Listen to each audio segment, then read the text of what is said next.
ಕೆರದಲ್ಲ ಸಮಸ್ಯೆ ಏನು ಏನು? ಈಗ ಮಾರಿಗೆ ದಿನ ಇಟ್ಟರ ಮೇಲೆ ಹೊರಗೆ ಹೋಗ್ಲಿಕ್ಕಿಲ್ಲ. ಹೌದು, ಅಮ್ಮ ಹೇಳಿದಾಳೆ ಕೇಳುದು. ಹೊರಗೆ ಹೋದ್ರೆ ಸಮಸ್ಯೆ ಆಗ್ತದಂತ ಜನ ಎಲ್ಲ ಮಾತಾಡ್ಕೊಳ್ತಾ ಇದ್ದಾರೆ. ನಾನು ಕೇಳುವಲ್ಲ, ನಾನು ಹೋಗ್ಲಿ. ಯಾರಿಗೆ ಏನಾಯ್ತು ಅಂತ ಇದುವರೆಗೂ ನನಗೆ ಗೊತ್ತಿಲ್ಲ. ಒಂದು ಕೆಲಸ ಮಾಡುವ. ಸಮಸ್ಯೆ ಆಗ್ಲಿಲ್ಲ. ಸಮಸ್ಯೆ ಯಾರಿಗೆ ನಂಗೆ ಗೊತ್ತಿಲ್ಲ. ಯಾರಿಗೂ ಆಗ್ಲಿಲ್ಲ. ಯಾರಿಗೆ ಆಗ್ಲಿಲ್ಲ. ಒಂದು ಕೆಲಸ ಮಾಡುವ. ಈಗ ಏನಾಯ್ತು ಗೊತ್ತುಂಟ? ಏನು? ಈಗ ಮನೆ ಬಂದ ನಿನ್ನ ಉಪಚಾರ ಮಾಡ್ಬೇಕಿತ್ತು. ಹೌದು, ಈ ಹರಕೆ ವಿಚಾರ ಬೇಡ ಅಮ್ಮನಿಗೆ. ಈಗ ಒಂದು ಕೆಲಸ ಮಾಡುವ. ಈಗ ಅಮ್ಮನ ಮಾತನ್ನು ಬಿಟ್ಟಾಕ್ಬೇಕು. ಈಗ ಏನು ಗೊತ್ತುಂಟ? ಏನು? ವಿದೇಶದಿಂದ ಬಂದಿದ್ದೀಯಾ? ಎಂತರ ತಗೊಂಡೆ? ಯಾವುದಾ ಗೆಳೆಯ? ನಿನ್ನನ್ನು ಮರಿಲಿಕ್ಕುಂಟ.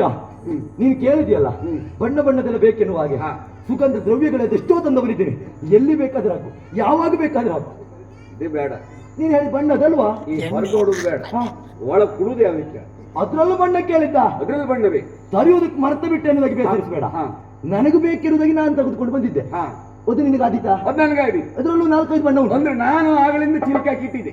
ಅದು ನೀನು ಕೊಡ್ತೆ. ಗೂಡ ಹಿಡಿದು ಅದು ಬೇಕಿದೆ. ಈಗ ವಿದೇಶದಿಂದ ನಂಗೆ ಕೊಡು, ಸ್ವದೇಶದಿಂದ ನಾನು ನಿಂಗೆ ಕೊಡು. ನನಗೆ ಇಬ್ಬರು ಒಟ್ಟೆ ಚೊಯ್ಯ ಅಪ್ಪ ಇವತ್ತು. ಆಗ್ತದನಾ? ಹುಡುಗ್ರೆ ಬಾಯಿ ರುಚಿ ಕೆಡುದಿಲ್ವನಾ? ನಂಗೂ ಕಟಿಂಬೆಲ್ಲರಿಗೂ ಕೆಲಸದಲ್ಲಿ ಕುಡುಗ ಆಟೇ ಇಲ್ಲ. ಆಗುದೇ ಇಲ್ಲ.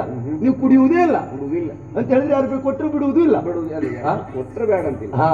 ಅದಕ್ಕೆ ನಾನು ರಮೇಶ್ ಗೊತ್ತಾಯ್ತು. ಹಾಗೆ ಈಗ ನೀನೊಂದು ಕೆಲಸ ಮಾಡು. ಏನು? ಏನಾದ್ರು ತಗೊಂಡ ಹಾಗಂತ ಬರೀ ಕುಡಿದ್ರೆ ಆಗ್ತದೆ? ಆಗುದಿಲ್ವೋ? ಬಾಯಿ ರುಚಿ ಅಂತ ಬೇಕಾಗ್ತದೆ. ಅದು ಬಾಯಿ ರುಚಿ ಏನ್ ಮಾಡುದು? ಏನ? ನಿನ್ನ ಅಮ್ಮ ಮಾಡದ ಅಪ್ಪಿ ಮೀಡಿ ಉಪ್ಪಿನಕಾಯಿ ತಿನ್ಕತ್ತ ನಾಯಿಗೆ ಅದು ನೋಡು, ಇಲ್ಲಿ ಬರ್ಬೇಕಾದ ಒಳ್ಳೆ ತಿರುಗ್ತದೆ. ನಾಯಿಗೆ ಹಾಕಿದ್ರು ನಾಯಿ ತಿನ್ನು ಕಚ್ಚ. ಅದಕ್ಕೆ ಹೇಳಿದ ಒಂದು ಕೆಲಸ ಮಾಡುವ. ಒಂದು ಕೆಲಸ ಮಾಡುವ. ಏನ್ ಮಾಡುವ? ಏನು? ಬೇರೆ ಏನು ಅಲ್ಲ, ಮತ್ತೆ ಇಲ್ಲಿ ಹತ್ತಿರದಲ್ಲಿ ಒಂದು ಕಾಡು ಉಂಟು. ಕಾಡ? ಹೌದೌದು. ಅದ್ರಲ್ಲಿ ಏನುಂಟಾ? ಆ ಕಾಡಿನಲ್ಲಿ ಹೊಂದಿ ನೋಡಿದ್ದೇನೆ. ಕಾಡಲ್ಲಿ ಹಂದಿ ನೋಡಿದ್ಯಾ? ಹೌದು. ನೀನು ಆಗಬಹುದು. ಕಾಡಂಗೆ ಅನ್ನೋದು ಈಗ ಹಂದಿ ಇರುವುದು. ನೀನು ನೋಡಿದ್ಯಾ? ನಾನು ನೋಡಿದ್ದೆ. ಅದನ್ನ ಏನ್ ಮಾಡುದು? ಕೆಲಸ ಮಾಡುವ. ಈಗ ಆ ಹೊಂದಿ ಎಲ್ಲ ಹೋಗ್ತದೆ ಅಂತ ನಾ ತೋರಿಸ್ತೇನೆ. ಹೌದಾ? ನನ್ನಲ್ಲಿ ಬಿಲ್ಲು ಬಾಣ ಎಲ್ಲ ಸಿದ್ಧ ಉಂಟಾ? ಆ ಬಿಲ್ಲು ಬಾಣ ನಿಂಗೆ ಹೊಡಿಲಿಕ್ಕೆ ಬರ್ತದ? ಬಿಲ್ಲು ವಿದ್ಯೆ ಪ್ರವೀಣ. ನೀನು ಆ ಬಿಲ್ಲು ಬಾಣನ್ನ ಹೊಂದಿಗೆ ಹೊಡೆದಿ ಅಂತ ಆದ್ರೆ ಆ ಹೊಂದಿಯಲ್ಲಿ ಬಿದ್ದಿದ್ದೆ ಹೌದು ಅಂತ ಆದ್ರೆ ಆ ಹೊಂದಿಯನ್ನ ಪದಾರ್ಥ ನಾ ಮಾಡಿ ಕೊಡ್ತೇನೆ. ಕೊಡ್ತೀಯ ಅಂತ ಆದ್ರೆ ಗುರಿ ನೋಡ.